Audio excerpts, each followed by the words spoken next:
प्रणाम। आज हम मिलेंगे एक ऐसे तपस्वी से जिन्होंने इतनी छोटी सी उम्र में तप का ऐसा रिकॉर्ड बनाया है जिसे हम सोच भी नहीं सकते हैं, या अगर सोच भी ले तो उस निर्णय तक पहुंच पाना बहुत मुश्किल है। आइए तो मिलते हैं एक ऐसे तपस्वी, वैरागी और दीक्षार्थी बहन रीटा बहन से।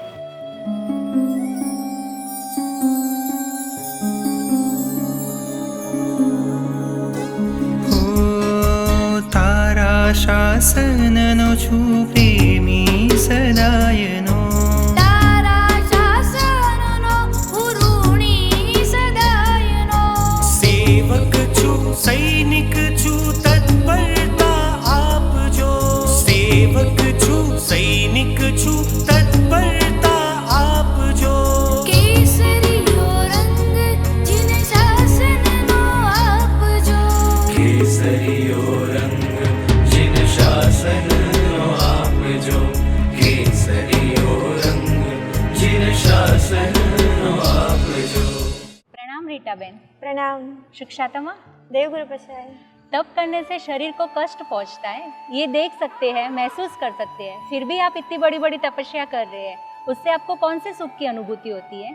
आपकी बात 100% राइट है कि तप करने से शरीर को कष्ट पहुंचता है, लेकिन उसमें आत्मिक सुख कुछ अलग ही होता है।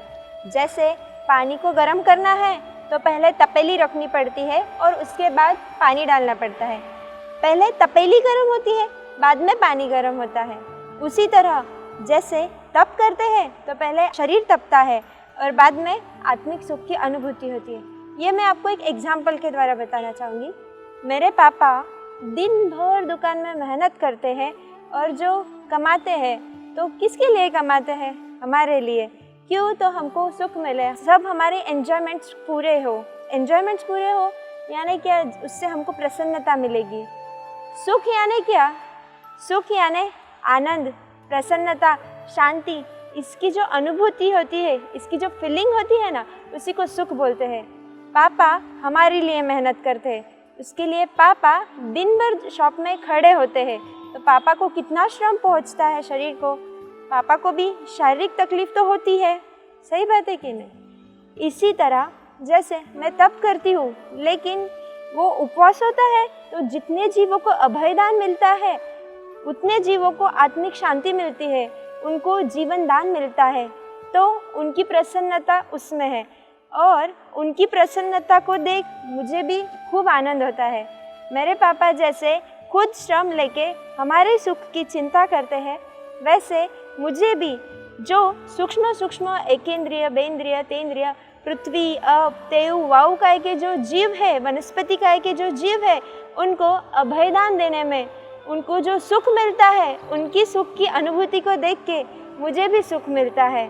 इसीलिए खास मैं ये तप धर्म का आराधन करती हूँ। रीटा बहन, आप महाराष्ट्र के धुलिया शहर से हो, जहाँ पे महात्माओं का इतना विचरण नहीं होता है।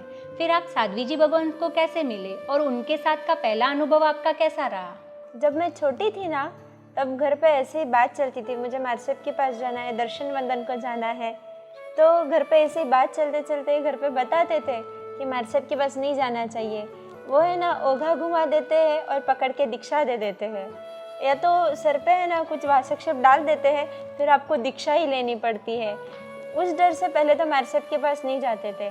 फिर जैसे जैसे थोड़ा बड़ी होती गई, सब मार्सेप का विचरण वहाँ पे थोड़ा कम ही होता है, लेकिन कोई भी महात्मा आते तो बस 4 हाथ दूर से वंदन करके रिटर्न जाना। लेकिन एक ऐसा हुआ, धुलिया में चौमासा हुआ प्रभु रक्षित विजय जी मार्सेप का, तो उनके व्याख्यान में जाने लग गए। व्याख्यान में जैसे जैसे जाने लगे वैसे वैसे पता चलता गया। मार्सेप ने एक दिन व्याख्यान में बताया कि अगर ऐसा होता था ना तो आप सब लोग नीचे नहीं बैठे होते, आप सब मेरे साथ पाठ पे बैठे होते थे। तब मुझे ऐसे लगा नहीं, मार्सेप की बात सही है। तब से फिर थोड़ा थोड़ा मार्सेप के पास जाने लगी। फिर उसमें फिर नवाणु किया। नवाणु के बाद नवाणु में जब मेरे गुरु महाराज है ना, मुझे मुक्तिधरा श्री जी मार्सेप, उनसे मेरा परिचय नहीं था, मेरे मम्मी का परिचय था। मम्मी मार्सेप के पास जाती थी, लेकिन मार्सेप मुझे बुलाते थे, रीटा बहन 1 मिनट आओ सो। मैं मार्सेप को बोलती थी, मार्सेप बस 2 मिनट खाली 2 मिनट में आऊँ, और वहाँ से ही रिटर्न चली जाती थी रूम में, लेकिन वो 2 मिनट पूरे होते ही नहीं थे कभी। और उसके बाद जब मैंने गिरनार का नवाणु किया तब मुझे धर्मरक्षित श्री ईश्वर जी महाराज साहब के जो वैराग्य से भरे हुए जो प्रवचन सुने ना, उसके बाद ऐसे लगने लगा नहीं, एक बार तो संयम जीवन के लिए कोशिश करना है। फिर बाद में महाराज साहब ने मुझे खास प्रेरणा की थी, एक बार आप कोशिश करना, फिर आपके भाव हुए तो अच्छी बात है। जो महाराज साहब को देख के मैं भग रही थी, वही महाराज साहब के चरणों में आज मैं जीवन समर्पित करने जा रही हूँ। इसी तरह मेरी महाराज साहब से पहचान हुई और आगे फिर महाराज साहब की रोज़ शाम को जो वाचना है, वाचना सुनना, फिर जो महाराज साहब पाठ वगैरह लेते हैं उसमें पढ़ाई के इसमें जो महाराज साहब मुझे प्रेरणा करते हैं, बस उसी में फिर अभी आगे बढ़ने लगी और अभी महाराज साहब के चरणों में जीवन समर्पित कर रही हूँ। आपके एज के हिसाब से आपकी तपस्या काफ़ी बड़ी है। आपने 22 साल की उम्र में 3 वर्षी तप कर दिए, जिसमें अभी भी आपका वर्षी तप चल रहा है। छठ के पढ़ने आप छठ करते हो, अभी आज आपका 3रा उपवास है, मतलब मुझसे ज़्यादा आप एक्टिव लग रहे हो। तो ऐसा सत्व, ऐसी मजबूती आप में कहाँ से आती है? कोई ऐसा रहस्य है क्या? एकदम सही है, इसके पीछे बहुत गहरा रहस्य है। जैसे अपन फ्लाइट में कभी ट्रैवलिंग करते हैं तो अपन पायलट को बार बार पूछने जाते हैं, भाई आप बराबर तो चला रहे हो ना, सही जगह पे तो लेके जा रहे हो ना? नहीं ना। वैसे ही मेरे जीवन के जो पायलट है वो कोई और है। मेरे जीवन को मैं नहीं चला रही हूँ, मेरे जीवन को चलाने वाले हैं देव और मेरे गुरु। वो जैसे चला रहे हैं वैसी ये फ्लाइट उड़ान भर रही है। वो जो देव और गुरु की जो कृपा है वही आज मुझे सहाय कर रही है और यही मेरे सत्व और मजबूती के पीछे का रहस्य है। इसमें मेरा कुछ नहीं, सब और देव और गुरु की ही कृपा है। रीटा बहन, अभी आप सबके घर वायना करने जाते होंगे, तो सब लोगों का ये क्वेश्चन होता होगा कि आपको दीक्षा के भाव कैसे आए। मैं भी ये जानना चाह रही हूँ कि आपको दीक्षा के भाव कैसे आए। सही बात है, दीक्षा के भाव आना ईजी नहीं है, लेकिन जब मैं गिरनार नवाणु में गई थी ना, गिरनार महातीर्थ एक स्थावर तीर्थ के ऊपर एक जंगम तीर्थ को देख के मुझे ऐसे लगा कि नहीं, जीवन में कुछ उत्कृष्ट है तो संयम जीवन ही उत्कृष्ट है। एक आचार्य महाराज को मैंने विनंती की, साहब भात वाणा लाभ देजो जी, सहसा मन में, अभी भी वो जगह याद है। तो आचार्य महाराज साहब ने, उनके जो शिष्य थे उनको बोला कि पानी वो रहे। तो फिर मैं वहाँ पे गई और महाराज साहब जो पानी था ना बहुत गर्म था, जग में पानी लिया, महाराज साहब को बोर आया और वैसे ही जग लेके नीचे रख दिया। तब महाराज साहब बोले, बहन नीचे नहीं रखो, क्योंकि नीचे कदाच वो रेती के अंदर, बालू के अंदर चींटी वगैरह होगी तो वो मर जाएगी। मुझे तब वो एक सीन देख के मुझे ऐसे लगा कि नहीं, साधु जीवन कितना उत्कृष्ट है, एक छोटे से छोटे जीव की जयना करना सिखाता है। और यही जीवन, एक एक जीवों की रक्षा करने वाला यही जीवन उत्कृष्ट है। संसार में क्या, आज एकेंद्रिय जीव, बेंद्रिय जीव, पृथ्वी अप देव वह सड़े आम सभी जीवों की हिंसा करनी ही पड़ती है। उनकी हिंसा किए बिना संसारी जीवन चलता नहीं है। और अगर इन सबको अभयदान देना है और उन सबके साथ मैत्री का हाथ आगे बढ़ाना है तो बस संयम जीवन ही उत्कृष्ट है। इसीलिए मैंने तब निश्चय किया था कि नहीं, मुझे लेना है तो संयम जीवन ही लेना है। रीटा बहन, ऐसी मान्यता है कि जो तप करते हैं उनके ऊपर शासन देवी सहाय करती है। तो आपने इतनी सारी तपस्याएं की है, उसमें आपने खुद कुछ ऐसा अनुभव किया है जो आप हम सबको बताना चाहोगे? आपकी बात 100% सही है। तप में दैविक सहाय होती ही है, क्योंकि देखो जब अपन तप करते हैं ना, तब जो तपस्वी होता है उसकी प्रसन्नता, उसका आनंद अलग ही होता है, उसका उत्साह दिन पर दिन बढ़ते ही जाता है। लेकिन पारने का दिन जैसे नज़दीक आता है और पारने के टाइम उनको कुछ ना कुछ, थोड़ा ना थोड़ा तकलीफ तो ज़रूर होती है। इसलिए ऐसे बोलते हैं कि तप में शासन के देव देवी सहाय करते हैं। इसके लिए मैं मेरे जीवन के आपको 2 एग्जाम्पल बताना चाहूँगी।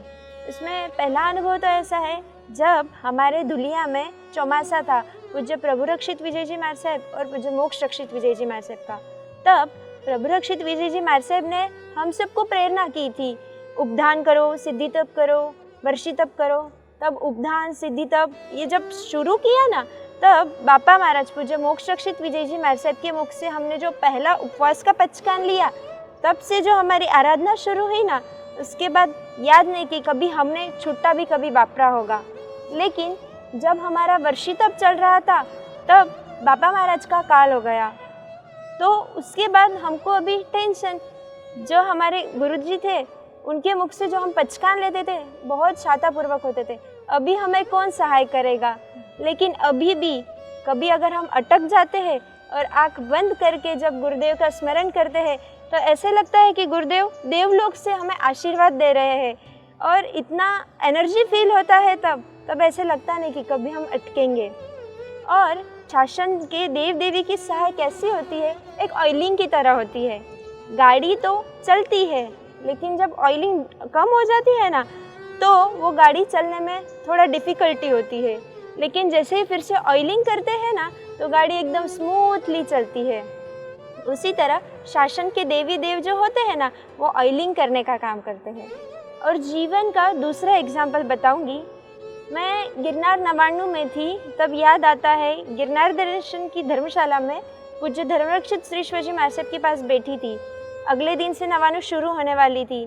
तब ऐसे ही मैंने साहिब जी को पूछा, साहिब जी मुझे जैसे हिमांशु श्री दादा ने 7 छठ 2 अट्ठम करके नवाणु की यात्रा की थी वैसे ही मुझे भी करने की भावना है। तो साहिब जी बोले बस तो गुरुदेव का नाम लो और आराधना शुरू करो। अगले दिन से नवाणु स्टार्ट हुआ और अगले दिन से मेरा छठ का पचकान और आराधना स्टार्ट हुई। छठ करके 7 यात्रा तो की, छठ करके 7 नहीं 11 यात्रा हुई थी। लेकिन जब ऊपर गई सहसावन में हिमांशु श्री दादा की अग्नि संस्कार भूमि पे ऐसे ही बैठी थी, लास्ट यात्रा थी, क्योंकि गुरुदेव ऐसी मेरी भावना है कि कल मैं पारना करने के पहले नेमिनाथ दादा को एक बार मिलूं, तो आप मुझे सहाय करना। तो बस अगले दिन सुबह उठी, पारना का दिन, पारने के दिन तो पेट में भूख तो लगती है। मैंने यात्रा जैसे ही शुरू की ऐसे लगा ही नहीं कि मेरा छठ है, छठ का पारना है। यात्रा किया, दादा की वार्षिक पूजा की और नीचे आई। नीचे आने के बाद पारना किया और एकदम अनुकूलता के साथ हुआ, कुछ भी तकलीफ नहीं हुई। लेकिन उसके ही अगला जब छठ था तब सिर्फ यात्रा तो की लेकिन हिमांशु श्री दादा को प्रार्थना नहीं की, तो उस पारने में मेरी यात्रा नहीं हुई। बिना दादा का मुख देखे मैं पारना किया। इसीलिए अगर अपन विनंती करें और अपनी भावना अगर शुद्ध हो तो पक्का देव देवी सहाय करते ही है। ये मेरा अनुभव है। जानेंगे हम अगले वीडियो में कुछ ऐसी बातें जो हर लड़की का सपना होता है। रीटा बहन को उस सपने के बिना रहना कैसे संभव हुआ। बने रहिए आप हमारे साथ अगले वीडियो तक।